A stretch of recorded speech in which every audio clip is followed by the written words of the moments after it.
जरा सोचो, एक ऐसी नौकरी जहां हर महीने लाखों मिलते हैं। नहीं, मैं नहीं मानता। पैसा ही पैसा होगा। लेकिन हर रात तूफान तुम्हारा दरवाजा खटखटाता है। एक ऊंचा टावर, चारों ओर सिर्फ पानी, तेज हवाओं की गूंज और 80-100 फीट तक उड़ती लहरें जो टावर की खिड़कियों से टकराती हैं।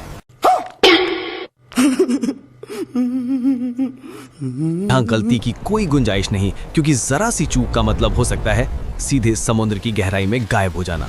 आज हम चलेंगे उस असली और रोमांचक दुनिया में जहां काम है रोशनी जलाए रखना, पर कीमत है हर पल मौत के साए में जीना। तैयार हो? लाइट हाउस यानी समुद्र का वो पहरेदार जो रात के अंधेरे में जहाजों को रास्ता दिखाता है। आज हमारे पास जीपीएस, एआईएस और रडार जैसी तकनीकें हैं, लेकिन सदियों तक ये रोशनी ही नाविकों की जान हुआ करती थी। जब ये बुझती थी तो जहाज चट्टानों से टकराकर बिखर जाते थे। इसलिए लाइट हाउस कीपर की ड्यूटी कभी सम्मान का प्रतीक थी और साथ ही सबसे खतरनाक कामों में से एक, क्योंकि एक इंसान की जागी हुई आंखें हजारों जिंदगियां बचा सकती थी। कल्पना करो, समंदर के बीचों बीच एक छोटी सी चट्टान पर बना पतला सा टावर। वहां पहुंचने के लिए घंटों की नाव या हेलीकॉप्टर यात्रा।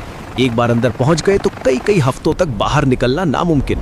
तेज हवाएं, गरजते बादल, बिजली की चमक और 60 फीट ऊंची लहरें जो टावर की खिड़कियों से टकराती हैं। कई बार तूफान इतना भयंकर होता है कि पूरा टावर हिलने लगता है, कमरों में पानी घुस जाता है और पूरी रात बस लहरों की दहाड़ और मौत की आहट सुनाई देती है। एडिस्टन, स्कैरी वोर, वुल्फ रॉक, ये नाम सिर्फ जगहें नहीं है, ये हिम्मत की परख है। कई कीपर्स यहाँ अपनी जान गंवा चुके हैं, फिर भी कुछ लोग हर बार लौटते हैं, क्योंकि ये काम किसी न किसी को तो करना ही होता है। इस नौकरी का सबसे खतरनाक पहलू तूफान नहीं, अकेलापन है। महीनों तक कोई चेहरा नहीं दिखता, कोई आवाज नहीं सुनाई देती। एक छोटी सी चोट भी जिंदगी और मौत का फर्क बन सकती है। कुछ कीपर्स धीरे धीरे मानसिक रूप से टूट गए, कुछ को हैलुसिनेशंस होने लगे, लहरों की आवाज में किसी के फुसफुसाने की ध्वनि, खिड़की पर दस्तक की आहट, लेकिन बाहर कोई नहीं। 1900 में फ्लैनन आइलैंड्स लाइट हाउस से 3 कीपर्स एक रात रहस्यमय तरीके से गायब हो गए। कमरे व्यवस्थित थे, खाना रखा था, घड़ी रुकी हुई थी, मगर लोगों गायब। कोई निशान नहीं, कोई संघर्ष नहीं। ये रहस्य आज तक समुद्र के गर्भ में दफन है और हर कीपर इसे याद कर सिहर उठता है। एडिस्टन की चट्टानों पर पहला लाइट हाउस बनाने वाले हेनरी विंस्टैनली ने कहा था कि मैं चाहता हूं कि जब सबसे बड़ा तूफान आए, मैं अपने लाइट हाउस में मौजूद रहूं। 1703 में द ग्रेट स्टॉर्म आया, इतना भयानक कि सुबह तक पूरा टावर गायब था, और हेनरी भी। वो कहानी आज भी याद दिलाती है कि कुछ लोग रोशनी के लिए अपनी जान तक दांव पर लगा देते हैं। लाइट हाउस केवल एक इमारत नहीं, it's a symbol of courage, sacrifice और मानव जिद। बिशप रॉक, इंग्लैंड, दुनिया के सबसे दूरस्थ लाइट हाउस में से एक। पहले 2 टावर तूफानों में तबाह हुए, तीसरा अब भी खड़ा है। यहाँ लहरें इतनी ऊंची उठती हैं कि कई बार हेलीकॉप्टर भी उतर नहीं पाता। वुल्फ रॉक, कॉर्नवॉल, यहाँ की वेव इंपैक्ट इतनी जबरदस्त है कि वैज्ञानिकों ने सेंसर लगाकर टावर की हिलावट मापी। तूफान के वक्त लहरें लालटेन तक पहुंच जाती हैं। पुराने कीपर्स कहते हैं यहाँ की रातें कभी खत्म नहीं होती। ला जुमंट, फ्रांस, वो मशहूर तस्वीर याद है जहां पर एक कीपर दरवाजे पर खड़ा है और उसके पीछे उठती है सैकड़ों फीट ऊंची लहर। ये लाइट हाउस बार बार दुनिया को याद दिलाता है समुद्र के गुस्से की कोई सीमा नहीं। सोशल मीडिया पर अक्सर पोस्ट वायरल होती हैं, 12 करोड़ सालाना सैलरी वाले लाइट हाउस कीपर, फ्रांस की नौकरी जहां बस मछली पकड़ो और सो जाओ। सुनने में कमाल लगता है, पर सच्चाई कुछ और है। आज ज्यादातर लाइट हाउस ऑटोमेटेड हैं। दुनिया के सबसे कठिन पोस्टिंग्स पर भी सालाना पैकेज करीब 70,000 से 1,50,000 USD के बीच होता है। भारत में ये वेतन 25,000 से 60,000 रुपए महीना तक बताया जाता है। मतलब खतरा असली है, लेकिन करोड़ों की सैलरी ज्यादातर कल्पना। अब 90% से ज्यादा लाइट हाउस ऑटोमेटेड हैं, सोलर बीकन्स, रिमोट कैमरास और टेलीमेट्री सिस्टम्स के साथ। फिर भी कुछ रिमोट रॉक लाइट हाउसेस पर इंसानों की मौजूदगी अब भी जरूरी है, maintenance, weather logging, emergency repairs और स्टॉर्म रेडीनेस के लिए।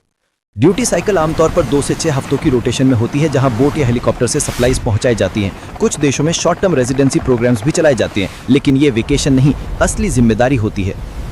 फिजिकल चैलेंजेस, 100 से 120 किलोमीटर प्रति घंटा की हवाएं, 15 से 20 मीटर ऊंची लहरें, हाइपोथर्मिया का खतरा।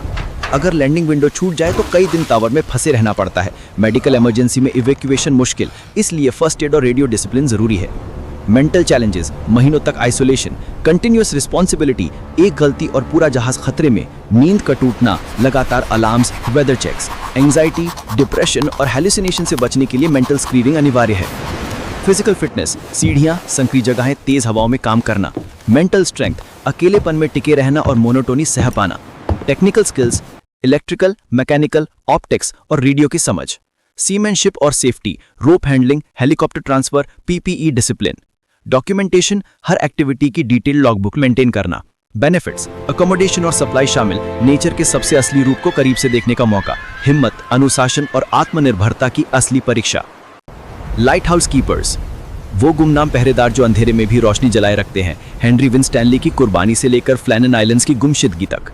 ये कहानियां बताती हैं कि इंसान ने समुद्र को जीतने की कोशिश नहीं की, बस उससे समझौता करना सीख लिया है। करोड़ों की सैलरी शायद एक मिथ है, लेकिन इस नौकरी की असली कीमत है हिम्मत, जिम्मेदारी और इंसानियत। तो सोचो, अगर तुम्हें मौका मिले, क्या तुम इतनी तन्हाई, इतना खतरा और इतनी जिम्मेदारी उठा पाओगे, या फिर तुम्हारे लिए जिंदगी की सबसे बड़ी लग्जरी है सुरक्षा? अगर ये कहानी दिल तक पहुंची हो, एक लाइक जरूर करो। कमेंट में बताओ, क्या तुम एक हफ्ते के लिए लाइट हाउस कीपर बनना चाहोगे? हाँ या ना, और क्यों? और ऐसे ही सच्ची, रोमांचक और रिसर्च आधारित कहानियों के लिए चैनल को सब्सक्राइब करना मत भूलना। अगली बार मिलेंगे एंटार्क्टिक रिसर्च स्टेशन -80 डिग्रीज में जिंदगी के नियम पर। Stay safe, stay curious, wash.